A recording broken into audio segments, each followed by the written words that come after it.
میرے نبی رحمت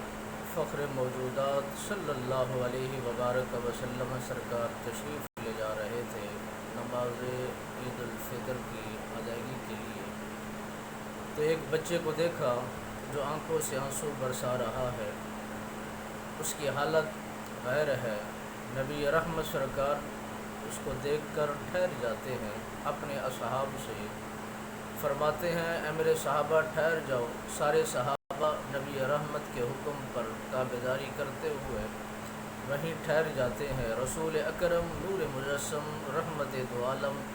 صلی اللہ علیہ وسلم سرکار اس بچے کے قریب جاتے ہیں، فرماتے ہیں بیٹا آج عید کا دن ہے، آپ رو رہے ہو، پریشان ہو، بال بکھرے ہوئے ہیں، وجہ کیا ہے؟ وہ بچہ رو کر عرض کرنے لگا حضور میرے والد گرامی غزوے کے اندر شہید ہو گئے، میں یتیم ہو گیا، میں آج کس کے ساتھ عید مناؤں، کس کے ساتھ خوشیوں میں شریک ہو جاؤں؟ رسول اکرم نور مجسم رحمت دو عالم صلی اللہ علیہ وسلم سرکار نے جب اس کی کیفیت کو اور اس کے جملوں کو سنا، آپ سرکار اسے لے کر اپنے گھر تشریف لے جاتے ہیں۔